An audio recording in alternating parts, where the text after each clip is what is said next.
अस्सलाम वालेकुम, welcome back. Mustafa official में आप सबका वेलकम है। आपके साथ आज मैं शेयर कर रही हूँ कि हमारी बेस ग्रे क्यों होती है। चाहे वो कलर हमारा डार्क है या फेयर है, बेस की ग्रे होना, बेस का 1-2 घंटे के बाद ब्लैक हो जाना, या जो हमारी बेस है उसके ऊपर पैचेस पड़ जाना, ये क्यों है। तमाम जो है बातें आपके साथ शेयर करूँगी। अगर आप वीडियो में इंटरेस्ट रखते हैं तो वीडियो को एंड तक देखिएगा और इसके साथ साथ वीडियो को लाइक भी कीजिएगा। मैंने आपके सामने थ्योरी लिखी हुई है, थ्योरी के साथ समझाऊंगी और इसके साथ साथ आपको मैं प्रोडक्ट भी दिखाऊंगी कि कैसी ही प्रोडक्ट आपने यूज़ करनी है। अगर आपके पास डार्क स्किन आ गई है तो उसके ऊपर आपने कौन कौन से जो है वो चीज़ें इस्तेमाल करनी है कि आपकी बेस ग्रे ना हो और आपकी बेस के ऊपर पैचेस भी ना पड़े। Let's started now. मैंने आपको सबसे पहले जो है यहाँ पे लिखा है डार्क स्किन टोन्स। पहले मैं आपको डार्क स्किन के बारे में बताऊंगी कि डार्क स्किन अगर हमारे पास आती है तो उसकी, क्योंकि कंप्लेंट्स अक्सर क्लाइंट करते हैं कि हमारी बेस 1-2 घंटे के बाद ग्रे होना शुरू हो गई, ब्लैक होना शुरू हो गई, या उसके साथ साथ ही पैचेस पड़ना शुरू हो गए। तो ये हम चीज़ें अच्छी यूज़ करते हैं, बेशक हम हाईएस्ट ब्रांड की चीज़ें यूज़ कर लें, जब तक हमें ना पता हो कि हमारी कौन कौन सी बारीकियाँ, कहाँ कहाँ हम गलती करते हैं, हम flawless neat and clean base नहीं बना सकते। सबसे पहले मैं आपको बताऊं कि मैंने ऊपर ये बेस का लिखा हुआ है कि बेस जब हम बनाते हैं, जैसा कि सबको पता है कि बेस बनाने से पहले हमें स्किन को प्रेप करना बहुत ज़रूरी है। सबसे जो पहला स्टेप होता है वो है स्किन को प्रेप करना। और प्रेप करने के लिए स्किन को क्या करना है, अच्छी तरह हमने मॉइस्चराइज करना है, प्राइमर लगाना है, कलर करेक्टर का इस्तेमाल करना है। अब प्राइमर के बारे में मैंने एक मुकम्मल क्लास दी है, कलर करेक्टर के ऊपर भी मुकम्मल क्लास दी है। अगर जिन्होंने वो क्लास अटेंड की है उनको डीपली जो है इस क्लास की समझ लग जाएगी। बेस के लिए सबसे पहले जो है हमें colour corrector, face, skin tones, हमारे पास जो चेहरा है जिसके ऊपर हम मेकअप कर रहे हैं, क्या हमने उसकी कलर करेक्टिंग की है, क्या हमने अकॉर्डिंग टू स्किन टोन उसके ऊपर सही तरह से प्राइमर अप्लाई किया है।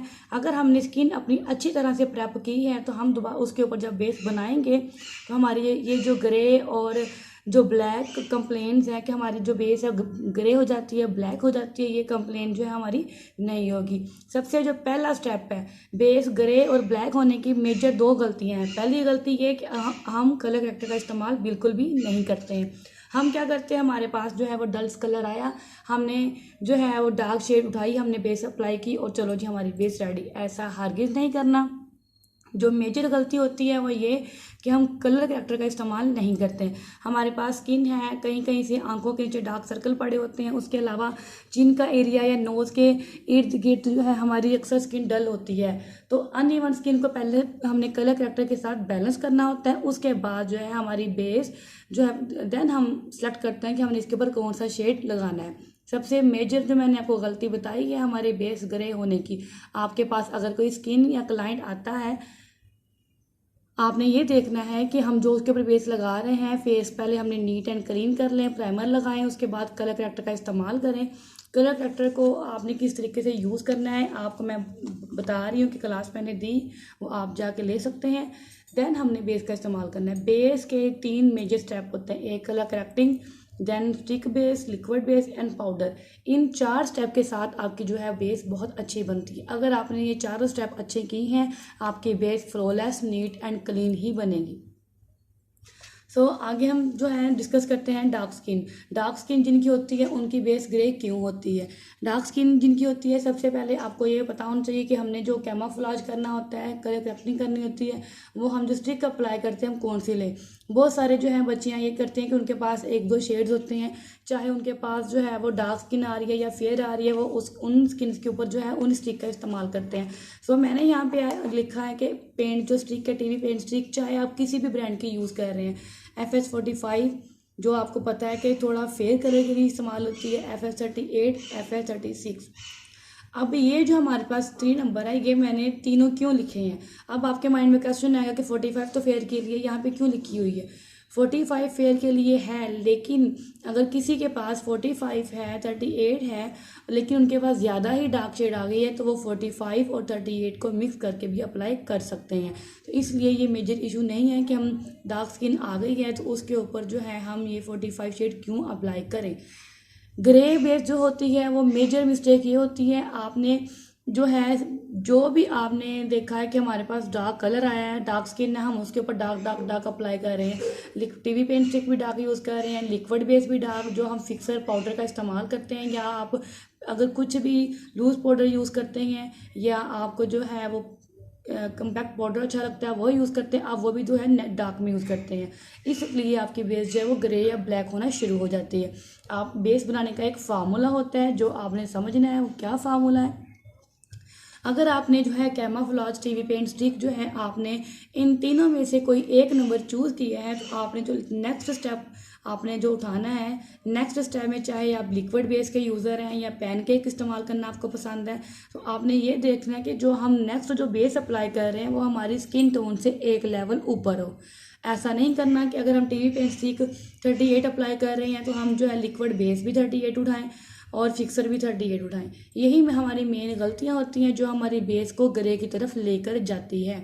हमने क्या करना है, हमने जब पहले टीवी पेंट स्टिक अप्लाई कर ली, उसके बाद हमने लिक्विड बेस, पैनकेक बेस या कुछ भी अगर आप अप्लाई करते हैं, बहुत सारे सैलून में इस टाइप की बेसिस भी इस्तेमाल होती है। मैं आपको ये दिखाऊं, ये देखें, ये जो वेट पैनकेक है बहुत सारे सैलून में इस्तेमाल होने वाला पैनकेक है। अगर आप इस तरह की बेस भी इस्तेमाल करते हैं, लेकिन आपको ये बेस इस्तेमाल करने से पहले भी इनकी जो कलर टोन के बारे में पता होना चाहिए।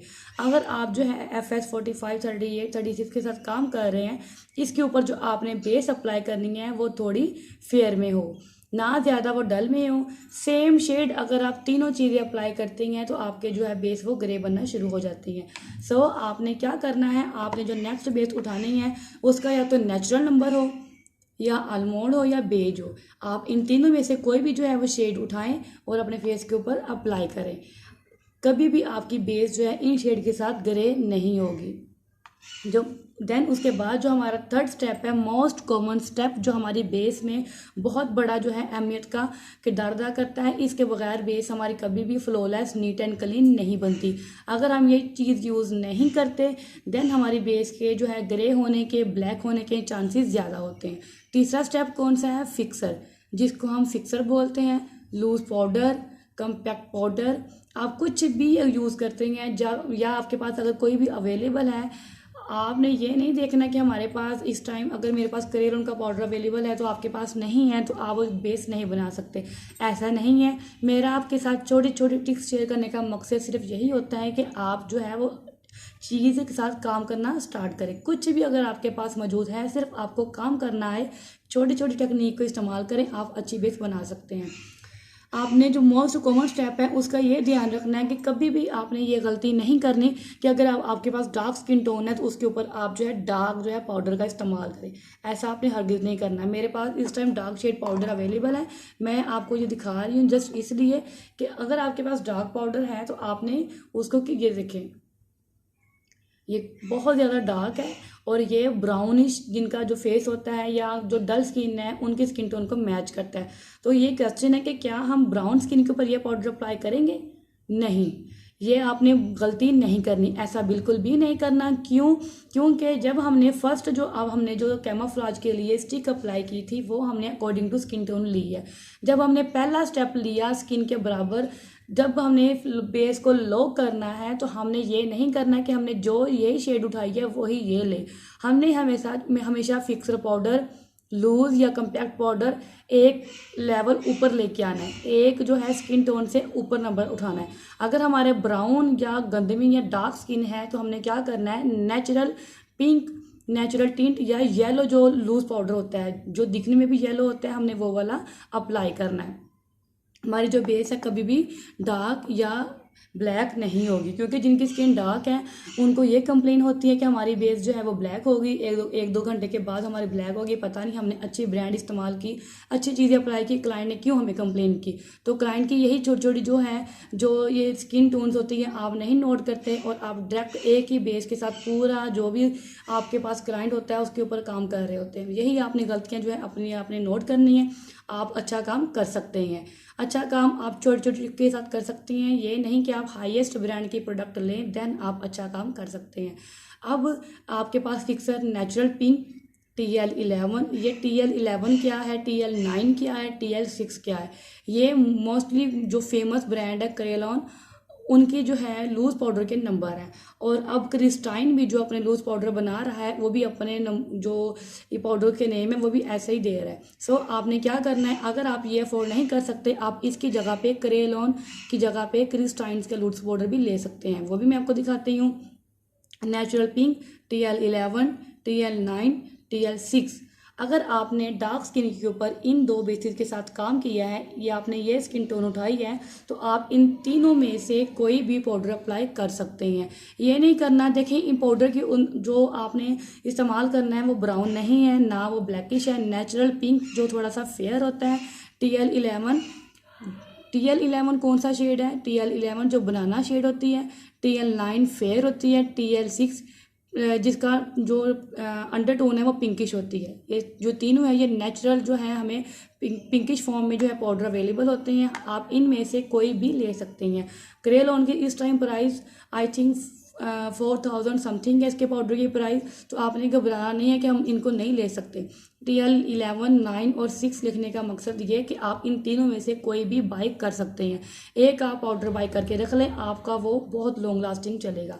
नाउ मैं आपको सबसे पहले दिखाऊं फिक्सर जो क्रिस्टाइन का है आपको, ताकि पता चले। ये देखें,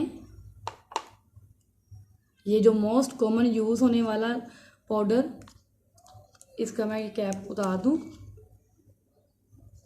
कैप इसका बहुत टाइट है। कैप उतार के आपको मैं इसका टेक्सचर दिखाऊं, इसकी मैं लुक दिखाऊं, फिर मैं आपको क्रेलॉन का पाउडर भी दिखाऊंगी कि क्रेलॉन का पाउडर और इसके साथ आप क्या कर सकते हैं। ज़रूरी नहीं कि हम इतना जो है वो महंगे पैसे लगाएं और बाद में हमें काम करना ना आए। ये देखें, ये थोड़ा फेयर में है मेरे पास, और जो क्रेलॉन का है वो भी मैं आपको दिखाती हूँ। मेरे पास इस टाइम क्रेलॉन का जो मेरा मोस्ट फेवरेट पाउडर है वो है TL11। आपको ये नंबर नज़र आ रहा है, ये देखें TL11, इसका मैं आपको दिखाती हूँ। ये देखें, ये थोड़ा सा पिंकिश फॉर्म में है बनाना, और ये देखें ये फेयर में है। आपको डिफरेंस नज़र आ रहा है दोनों में, लेकिन आप इसकी जगह पे ये वाला पाउडर भी इस्तेमाल कर सकते हैं। ज़रूरी नहीं है कि अगर आप इसको परचेज नहीं कर सकते, बाय नहीं कर सकते तो अब आप क्या करें, आप मेकअप नहीं कर सकते, ऐसा हरगिज़ नहीं। आप इस पाउडर की जगह ये वाला पाउडर भी इस्तेमाल कर सकते हैं। आपने दोनों पाउडर दिखे। देन आपको फेयर स्किन के बारे में बताऊं कि अगर आपके पास फेयर स्किन आ गई है तो आपने क्या करना है। फेयर स्किन की जो बहुत बड़ी प्रॉब्लम होती है वो यही होती है कि अगर जो है हम देखते हैं कि हमारे पास फेयर रंग आ गया, सफ़ेद रंग आ गया, हम क्या करते हैं आइवरी शेड लगा रहे हैं, टीवी पेंट स्टिक आइवरी हम उनके ऊपर बेस लगा रहे हैं और हम जो है आइवरी फेयर ही फिक्सर लूज पाउडर लगा रहे हैं। ये आपने गलती नहीं करनी, बार बार रिपीट कर रही। आपको एक फार्मूला होता है जो हमारे स्किन टोन को बनाने में यूज़ होता है। स्किन टोन अगर आपकी फेयर है तो आपने कोशिश ये करनी कि एक लेवल थोड़ा नीचे, जब आप फिक्सर का इस्तेमाल करें तो फिक्सर हम उसके ऊपर स्किन से एक लेवल ऊपर उठाएं। लिक्विड बेस हमेशा जो है स्किन के बिल्कुल जो है मैच लेते हैं, लेकिन पाउडर हमेशा थोड़ा सा फेयर में लेके चलते हैं। नाउ जब हमारे पास फेयर स्किन टोन है, हमने क्या किया उसके ऊपर आइवरी या 45 एक और भी शेड है जो उसको हम न्यूड बोलते हैं वो हमने लगाया। देन उसके बाद जो बेस आपने उठानी है वो लिक्विड बेस, पैनकेक बेस, आप कुछ भी अगर इस्तेमाल करते हैं उसमें आप फेयर, न्यूड, लाइट बेज भी एक बेस का नेम है, नेचुरल, आलमोंड, ये तमाम बेसिस के नेम आप अगर आपके पास इनमें से कोई भी शेड नंबर है तो आप फेयर स्किन के ऊपर लगा सकते हैं। ठीक, आपने ये नहीं गलती करनी। अगर आपके पास फॉर एग्जांपल अगर आपने फेस के ऊपर आइवरी लगाया है तो आपने ये गलती नहीं करनी कि आप जो है लिक्विड बेस भी आइवरी उठा के लगा लें, फिर आपकी जो बेस है वो नीचे वाली भी फेयर, ऊपर वाली भी फेयर, आपकी बेस जो है वो ज़्यादा ग्रे होना शुरू हो जाती है। आपने ये गलतियां नहीं करनी। नेक्स्ट जो है फिक्सर लूज़ पाउडर, चाहे वो स्किन आपकी डार्क है चाहे वो स्किन आपकी फेयर है, लूज़ पाउडर का इस्तेमाल आपने नेचुरल पिंक, TL6, TL9 और TL11 का ही करना है। इसके हट के आप किसी भी फिक्सर का लूज़ पाउडर का इस्तेमाल नहीं कर सकते। बहुत सारे बड़े बड़े सैलून में मोस्टली कॉमन यूज़ होने वाले यही लूज़ पाउडर है, चाहे वो आप कम्पैक्ट पाउडर यूज़ कर रहे हैं। बहुत जल्दी मैं आपके साथ कम्पैक्ट पाउडर का भी रिव्यू शेयर करूंगी, आपको बताऊंगी, दिखाऊंगी कि आप 1000 की रेंज में उसके नीचे आप बहुत अच्छे कम्पैक्ट पाउडर भी ले सकते हैं। आई होप आपकी जितनी भी कन्फ्यूजन है वो दूर हो गई है। और इसके साथ आपको ये भी बताऊं कि अगर आपके पास फेयर पाउडर है, अगर डार्क स्किन के ऊपर हम इतना ज़्यादा फेयर पाउडर कैसे लगाएं, या हमारे पास जो है वो नहीं है TL6 TL9, तो हम क्या करें? हम क्या कर सकते हैं, हमारे पास एक क्रिस्टाइन का पाउडर फेयर में है और हमारे पास ये एक डार्क शेड है। सी डिफरेंट, आपको डिफरेंस नज़र आ रहा है दोनों में? आप इन दोनों पाउडर को मिक्स करके रख लें। अगर आपके पास जो डार्क स्किन है, डार्क स्किन के ऊपर आप डार्क पाउडर लगाएंगे तो फेस आपकी ब्लैक हो जाएगी। अगर आप ज़्यादा फेयर लगाएंगे तो जो चेहरा है आपका, जो बेस है वो आपकी ग्रे हो जाएगी। तो स्पेशली ये डार्क स्किन का मैं आपको फार्मूला बता रही हूँ, आप इन दोनों को मिक्स करके रख लें। बहुत अच्छा आपका लूज पाउडर बनेगा, बेस आपकी लॉन्ग लास्टिंग, बहुत अच्छी बेस आपकी लॉक करेगा और बेस आपकी कभी भी ग्रे नहीं होगी। कलर करेक्टिंग अच्छी करें, अगर आपने कलर करेक्टिंग का इस्तेमाल अच्छा किया है, बेस आपकी कभी भी ग्रे नहीं होगी, ब्लैक नहीं होगी। आई होप आपको डिफरेंस पता चला हो, आपको कन्फ्यूजन आपकी दूर की मैंने कि बेस आपकी जो ग्रे है वो कैसे होती है। अब आपकी जो बेस ग्रे कभी भी नहीं होगी अगर आप सही चीज़ों का इस्तेमाल करेंगे सही स्किन टोन के ऊपर। वही चीज़ें 4-5 होती हैं जिनको हमने यूज़ करना होता है, यकीन करें वही 4-5 नंबर बार बार यूज़ होते हैं। सिर्फ उन स्किन टोन्स को देखना होता है, वो नंबर को हमने आपस में मिक्स करके अप्लाई करना होता है और बेस हमारी रेडी हो जाती है। कई बार भी मैंने ये नहीं देखा कि आप बहुत ज़्यादा हाईएस्ट ब्रांड की तमाम प्रोडक्ट खरीदें देन आप अच्छा काम कर सकते हैं। नहीं, अगर बहुत महंगी ब्रांड है तो 1-2 चीज़ें लेके रख लें। आप उसी के साथ, चाहे आपके पास डार्क स्किन है, चाहे आपके पास फेयर स्किन है, आप जो है वो अच्छा काम कर सकते हैं। आई होप आपको समझ लगी है। अगर कोई भी कन्फ्यूजन अभी भी बाकी है देन आप मुझे मैसेज कर सकते हैं, आप मुझे से क्वेश्चन पूछ सकते हैं। इंशाल्लाह नेक्स्ट वीडियो में आपके साथ हाजिर होंगी एक न्यू टॉपिक, एक न्यू वीडियो के साथ। आपको मैं ये फिक्सर लूज़ पाउडर जो है वो बनाना भी सिखाऊंगी तीनों शेड के साथ। तीनों जो शेड्स हैं बहुत अच्छी हैं, क्योंकि मैं आपको बेस के बारे में, आपने देखा कि मैं आपको क्लास 1, 2, 3 दे रही हूँ बेसिस के ऊपर, ताकि आपकी बेस की छोटी छोटी कन्फ्यूजन है वो दूर हो जाए। वो मैं नहीं चाहती कि मैं आधे घंटे की क्लास दूँ, आप इतना देर जो है समझ ना पाएँ, आप कंफ्यूज हो जाएं। इसलिए मैं छोटे छोटे टॉपिक को उठाती हूँ और उसी के ऊपर वीडियो बना के आपके सामने पेश करती हूँ, ताकि आपकी जितनी भी कन्फ्यूजन है वो दूर हो जाए। नेक्स्ट इंशाल्लाह आपके साथ जो है मैं ये लूज़ पाउडर जो है बनाकर दिखाऊंगी, जो क्या कस्टमाइज लूज़ पाउडर भी बहुत सारे सैलून में इस्तेमाल होता है, किस तरीके से वो बनाया जाता है आपके सामने मैं बनाऊंगी। जो फिर तब आपकी ये जो प्रॉब्लम होगी कि डार्क स्किन आ गई है, फेयर स्किन आ गई है, अब हम लूज़ पाउडर का इस्तेमाल कैसे करें। बहुत सारी जो है मेजर गलतियां मेकअप में होती हैं जो हम कर बैठते हैं। आपने जो हम गलतियां सीखनी है, घबराना नहीं है, प्रैक्टिस करें, बार बार प्रैक्टिस करें। क्योंकि आप अगर ज़्यादा से ज़्यादा हाईएस्ट सैलून में भी जाके जो है सीखते हैं, जब तक आप खुद घर में बैठ के प्रैक्टिस नहीं करते आप कभी भी अच्छा काम नहीं कर सकते हैं। मैं आपको वही नॉलेज दे रही हूँ जो मैंने अपनी गलतियों से सीखा, जो मैंने सैलून का काम करके सीखा, जो मेरे एक्सपीरियंस से मुझे हासिल हुआ। आई होप आप कुछ ना कुछ सीखोगे। इंशाल्लाह नेक्स्ट वीडियो में मुलाकात होगी। मुझे दीजिए इजाज़त। अल्लाह हाफिज़।